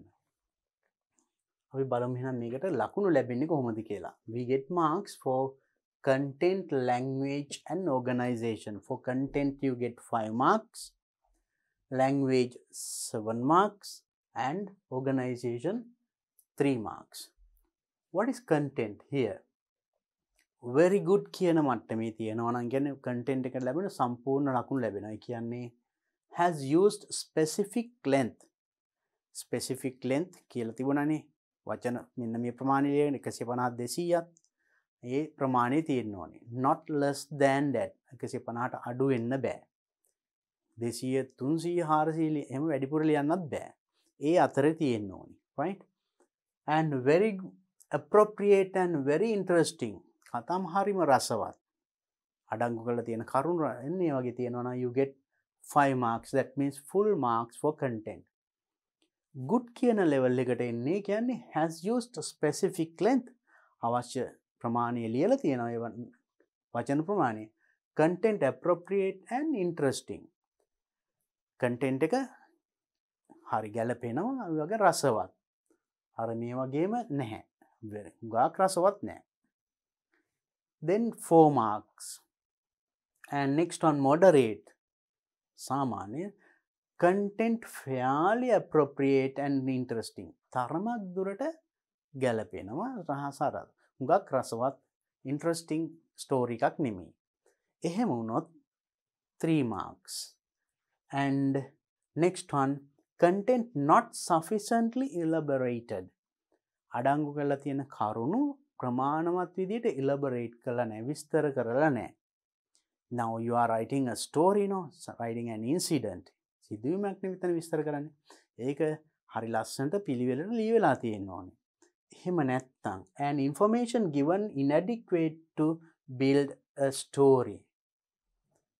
Inadequate ප්‍රමාණවත් නැහැ to build a story.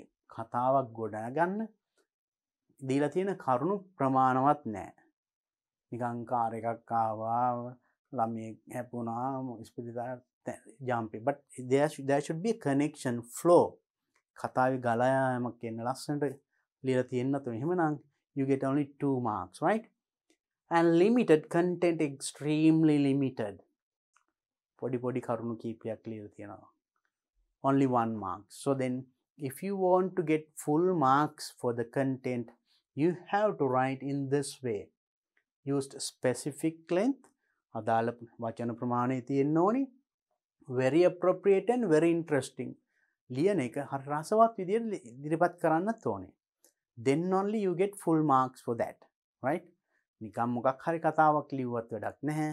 කතාව රසවත් වෙන්න ඕනේ. කියවන කෙනාට ආස හිතෙන්න ඕනේ. When they read one sentence, they should feel like reading the next sentence. එක වාක්‍යයක් කියවුවාම ඊළඟ වාක්‍ය කියවන්න හිතෙනවා. මොකක්ද ඊළඟට වෙන්නේ? ඊළඟට වෙන්නේ. You have to arouse the curiosity of the reader. කියවන්නාගේ කුතුහලය ඇවිස්සෙන්න. ඊළඟට මොකක්ද වෙන්නේ? ඊළඟට මොකක්ද වෙන්නේ? ඒ විදිහෙන් build up the incidents, right? It's the story. Then it is interesting. Then you can get full marks for that. And next, band descriptions for language use. Now you know the content. Then now language. අපි අඩංගු කරුණු කොහොමද ලියලා තියෙන්නේ භාෂාව, right? Very good means excellent use of language, free of grammatical errors, excellent word choice. Excellent. ගොඩාක් විශිෂ්ටයි. භාවිතා කරලා තියෙන භාෂාව විශිෂ්ට හොඳයි, ගොඩාක් හොඳයි, free of grammatical errors. No grammar mistake at all. කිසිම grammar mistake එකක් නැහැ. එහෙමනම් you get full marks, that means 7. And good means only few grammatical errors. Grammar mistakes එකක් දෙකක් තියෙනවා. එහෙම වුණොත් ඔන්න ලකුණක් අඩු වෙනවා. අන්න ලකුණු අඩු වෙන විදිය. Choice of words effective for narrative writing. Narrative writing means දැන් කතාවක් කියනවනේ, මෙතන සිදුවීමක් විස්තර කරනවනේ. ඒකට අදාළ ගැළපෙන වචන භාවිතා කරලා තියෙනවා. නමුත් grammar mistake එකක් දෙකක් තියෙනවා. ඕ දෙකක් තුනක්. එහෙම තිබුණොත් ලකුණක් අඩු වෙනවා. It becomes 7. 7 becomes 6. Next, moderate, middle, right? Occasional errors of grammar. Then in grammar mistake, more than 2. Right? Choice of words fairly appropriate for narrative writing. භාවිතා කරන තියෙන වචන ටිකත් සාමාන්‍යයෙන් ගැලපෙනවා. නමුත් නිතර වැරදි තියෙනවා නම් අන්න don't get full marks ලකුණු 4 or 5 marks. And ඊටත් වඩා frequent errors. ඊටත් වඩා වැඩිපුර නිතරම හැම වාක්‍යෙම වගේ වැරදි තියෙනවා. Grammar mistakes and word choice. භාවිතා කරන තියෙන වචනත් not that much okay. Then becomes 2 to 3 marks. And limited. Only very few grammatically correct sentences. Grammar නිවැරදි වාක්‍ය තියෙන්නේ 1 2. Very few. බොහොම කීපයයි. And mostly sentences fragment. වාක්‍ය clear meaning එකක් නැහැ. කැඩිච්ච කෑලි තියෙන්නේ. And වචනත් එහෙමයි. So then you get 1 mark. So then see how you are going to lose marks for language. And next one, organization. Organization good, has selected, organized and presented relevant information in a logical manner. ඉදිරිපත් කළ තියෙන කරුණු logical manner එකකින් පිළිවෙලකට ඉදිරිපත් කරලා තියෙනවා. Ideas are connected effectively. අදහස් එකින් එක ගැලපෙන්න යොදලා තියෙනවා. Good coherence. Paragraphs are meaningfully divided.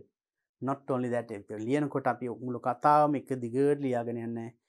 paragraph වෙන් කරන්නත් ඕනේ. සමහරට එක කිව්වේ වනම් within inverted commas දාලා ඒ වගේ. Right. Not everything in one paragraph. ඔක්කොම එක ඡේදක නෙමෙයි. එතකොට ඡේද වෙන් කිරීමක් කරලා තියෙනවා. එහෙමනම් you get 3 marks. ඒ ලක්ෂණ තියෙනවා. Moderate degree of organization. අර මේ තත්වෙම නේ ඊට වඩා අඩු. කරුණු තියෙනවා නමුත් අරතරම් පිළිවෙලක් නෑ. පොඩි සමහර තැන් තියෙනවා not meaningful. Has selected, organized and presented the relevant information in a fairly logical manner. තරමක් දුරට තාර්කික විදියට කරුණු ඉදිරිපත් කරලා තියෙනවා වගේ නම්. And also ideas are fairly connected, has paid attention to paragraph division. Even ඡේද වෙන් කිරීමකුත් තියෙනවා. නමුත් not very good, then you get only 2 marks. And next, 1 mark that lacks logical flow of ideas, paragraph division not very meaningful. අර ඉදිරිපත් කරන තියෙන කරුණු පිළිවෙල චර හරින්න මදි. ඒ වගේම ඡේද වෙන් කිරීමත් meaningless. කිසි තේරුමක් නැතු නිකන් හිතෙන තැනකින් වෙන් කළා. So that sort of things you get only 1 mark. That means extremely poor organization, sentence fragmency and disjointed, not intelligible. 0 marks. කියවන්නවත් බෑ. කිසිම පිළිවෙලක් නැහැ. ඒ වගේ නම් 0 marks. So this is how you get marks for this one. So if you are aware of how you get marks, you can focus to get full marks. දැන් අපි මේ ලකුණු ලැබෙන පිළිවෙල දන්න නිසා සම්පූර්ණ ලකුණු ලබා ගන්න අපි කොහොමද ලියන්නේ කියන එක මම දැන් කලින් කතා කරපු කරුණු ටික පිළිවෙලකට ලස්සනට write this essay. Write this essay and give it to your teacher and get it corrected. And practice before the exam, right? And now, this is another important area that we are coming with marking scheme. Marking scheme එක මෙන්න මෙහි කොටසකුත් අපිට එනවා. මේ ගැනත් ඔබ දැනුවත්ව හිටියොත් ඔබේ රචනාව ලියනකොට පුළුවන් ඒ අනුව හැඩ ගැහෙන්න. Right? Look at these things, right? Language use. That means this component is assessed in 5 competency levels. Well, language කියලා අපි කොටසකට ලකුණු දෙනවා. Even in the first and the second paragraph. ඒකේ අපි මෙන්න මේ competency level 5කට මම කිව්වේ very good, ඒ වගේ කියලා. Very good, moderate, satisfactory and limited. The relevant competency levels are described below in comment. ඒ මොනවද? බලන්න very good කියන්නේ මෙන්න මේවා, right? Able to construct both simple and complex sentences free of grammatical errors. So when you build up that story in the ලියන කතාවේ ඔක්කොම නිකන් පොඩි සරල වාක්‍ය විතරක් නම් තියෙන්නේ. Simple sentences විතරයි. කතාව තියෙනවා නමුත් ඔක්කොම පුංචි සරල වාක්‍ය වලින්. එහෙම හරියන්නේ නැහැ. Able to construct both simple and complex sentences ලියන්න පුළුවන් වෙන්න ඕනේ. දිග වාක්‍ය. Now maybe using connectives, conjunctions and relative pronouns, right? Complex sentences, compound sentences අපි ඉගෙනගෙන තියෙනවානේ. අන්නේ හැම දෙයක්ම use වෙලා තියෙන්න ඕනේ. Then only we consider your language is very good. අන්න ඒ තත්ත්වයේ තිබුණොත් තමයි very good ගණයට ඔයා වැටෙන්නේ. Right? Able to select most appropriate grammatical structures for the indented purpose. අපි ලියන ඒ අරමුණට වඩාත් ගැළපෙන grammatical structure එක tense එක හරියට තෝරගන්න පුළුවන්. And whether you write in active voice or passive voice. Because same thing can be said in both tenses. That means active වල කියන්න පුළුවන්, passive voice වලිනුත් කියන්න පුළුවන් සමහර අදහස්. ඒකෙත් වඩාත්ම ගැළපෙන්නේ, වඩාත්ම සුදුසු writing in active voice or passive voice. Passive voice වලින් ලියන එකද active voice වලින් ලියන එකද? ඒක හරියට select කරගන්න පුළුවන් වෙන. අන්න ඒ වගේ ලියවිලා තියෙනවා නම්. ඒ වගේම able to use spelling and mechanics of writing without errors. Mechanics of writing, spelling නිවැරදි වෙන්න ඕනේ. ඒ වගේම mechanics of writing means using capital letters, full stop, comma, question, apostrophe, inverted commas. අන්න ඒ වගේ ඒවා භාවිතා වෙලා තියෙන්න ඕනේ. ඒවා නිවැරදිව හරියට භාවිතා කරන්න පුළුවන් වෙන්න ඕනේ. And also able to select and use exact words most appropriate for the indent purpose. තමන් ලියන කරුණට අදාළ වඩාත්ම සුදුසු වචන භාවිතා වෙලා තියෙන. අන්න ඒ වගේ quality එකකින්. That means then only we consider that one as very good. අන්න ඒ තත්ත්වෙන් තියෙනවා නම් very good ගණයට වැදෙනවා. එතකොට full marks ලැබෙනවා language වලට. ඊට පස්සේ good කියන quality එකට වැටෙන පොඩ්ඩක් පල්ලෙහාට එනවා. That means able to construct both simple and complex sentences appropriately. ඒත් ඔබ ලියන රචනාවේ simple sentence විතරක් තිබිලා මදි. You must use simple sentences as well as complex sentences, long sentences, right? Using conjunctions, right? Connectives, different tenses. able to use spelling and mechanics of writing appropriately, I discussed earlier, and nevertheless, few errors in these areas can be found. අන්න මේකේ errors නැහැ. මේකෙදී පොඩි mistakes තියෙනවා. Able to select appropriate words suit the intent purpose. එහෙනම් පොඩි mistakes, grammar mistake එහෙම තිබුණොත්, spelling mistake, අන්න මේ very good ගණෙන් good කියන එකට වැටෙනවා. ඒ කියන්නේ ලකුණක් අඩු වෙනවා. So if you want to maintain this very good level එකේ ඉන්න නම් මෙන්න මේ මම කතා කරපු qualities ටික තියෙන්න ඕනේ ඔයාගේ writings වල. Next, moderate means able to construct grammatically correct sentences most of the time. බොහෝ විට grammatically correct sentence ලියන්න පුළුවන්. However, occasional errors can be found in grammar. නිතර grammar mistakes තියෙනවා. Spelling, punctuation, capitalization, etc. ඒවයි capital ඒ වගේ punctuations mistakes තියෙනවා. Able to use fair amount of vocabulary to convey the intent meaning. Then that means moderate. එතකොට ඒකට අදාළ ලකුණු තමයි ලැබෙන්නේ. අර full ලැබෙන්නේ නැහැ. ටික ටික අඩු වෙනවා.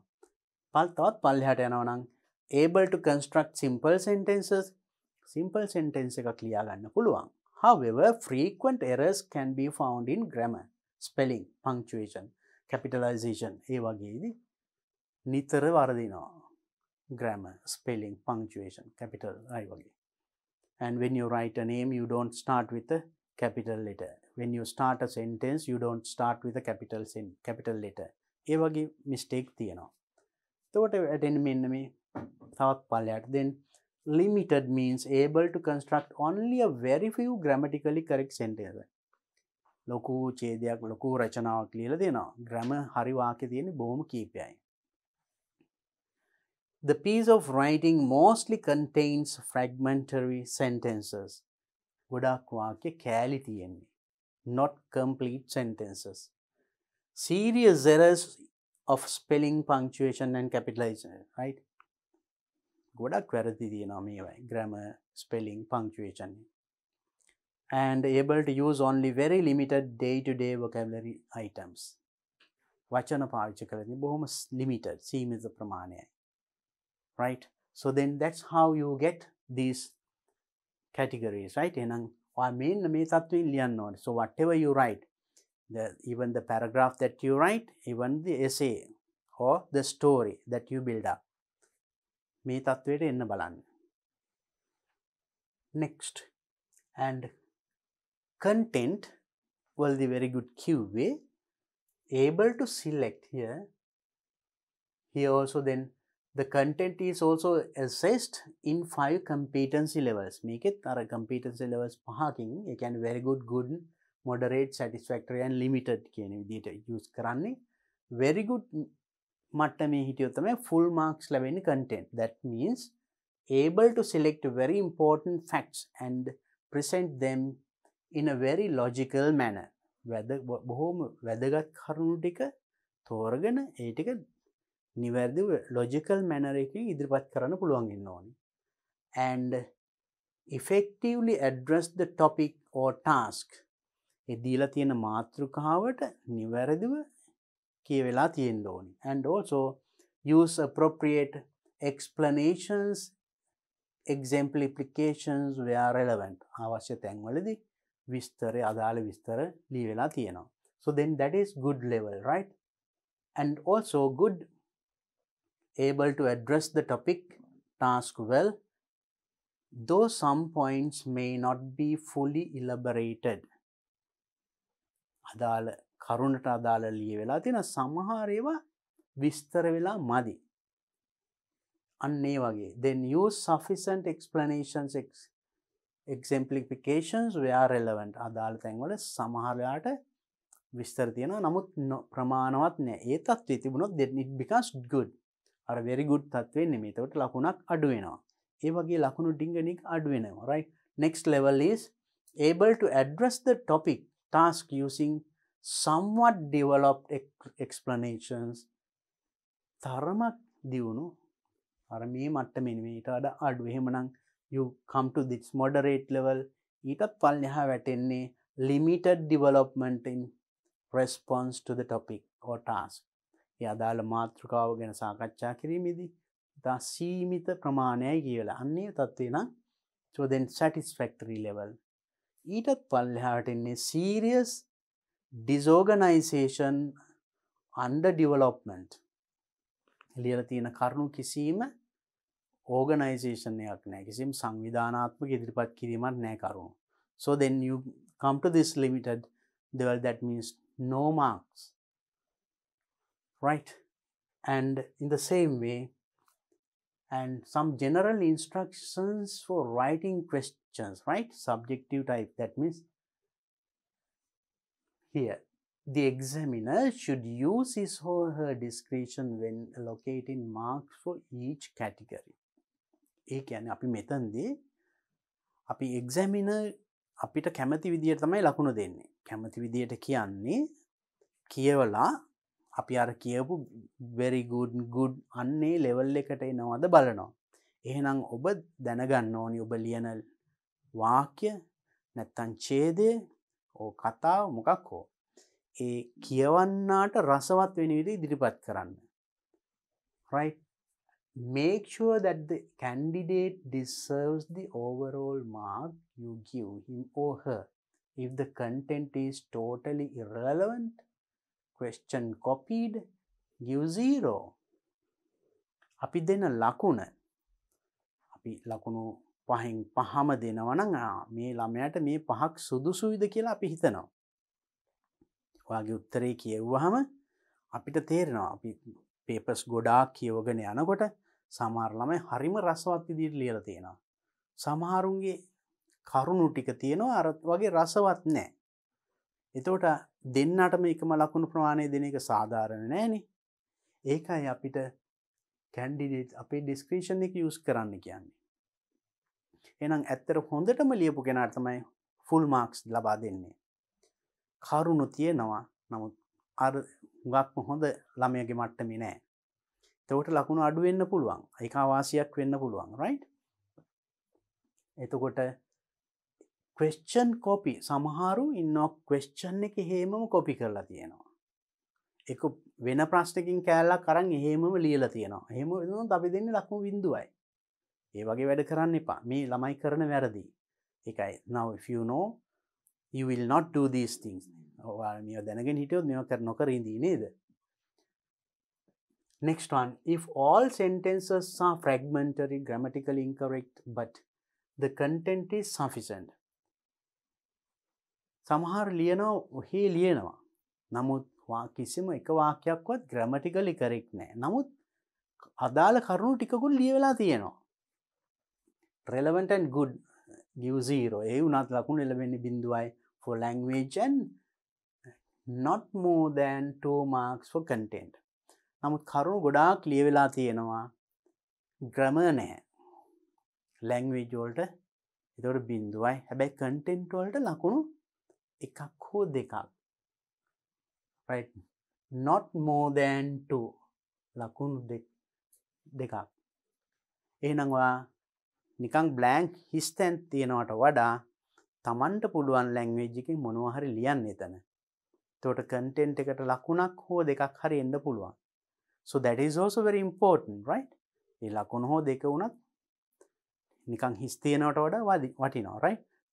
Do writing. If only 1 or 2 sentences are grammatically correct, but the content is sufficient. වාක්‍ය 1යි 2යි grammar හරි එනකොට content එක තියෙනවා. Relevant and good. Give 1 mark or 2 marks for language use and not more than 2 marks for content. Language ඒවට ලකුණු එකක් හෝ දෙකක් දෙනවා and not more than 2 දෙකකට වඩා දෙන්නේ නැහැ content එකට. So if you know these things මෙන්න මේවා දැනගෙන හිටියොත් එහෙනම් මං ලියන ඒවාට මෙන්න මෙහෙම වෙයි කියලා හිතාගෙන ඔබ එහෙනම් නිවැරදිව තමන්ගේ පිළිතුර හදාගන්න වෙනවා.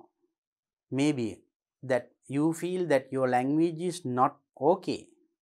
තමන්ට හොඳ language එකක් නැහැ කියලා එහෙම සමහරු හිතනවා. එහෙම වෙන්න එපා. දන්න දැනුමින් දන්න language එකෙන් ලියන්න. දැන් අපි දන්නවා එහෙනම් අපි මේ කොතනට ලබා ගන්න. අර very good level එකට ලියන්න ඕනේ. And you can correct most of your mistakes. තමන් කරපු mistake ගොඩක් නැවත හදාගන්න පුළුවන් if you read it again. නැවත ඒක කියවුවොත්. Right? And there are some more points here. Some other questions. 1 mark will be given for each correct response, right?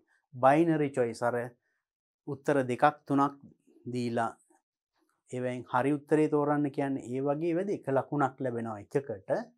For all MCQs, multiple choice, උත්තර තුනක් දීලා එක උත්තරයක් තෝරන්න කියනවා. ඒ වගේම if the candidate has circled, underlined, marked or written the correct response, accepted. සමහරට underline කරන්න කිව්වන් සමහරු ඕක round කරලා තියෙනවා.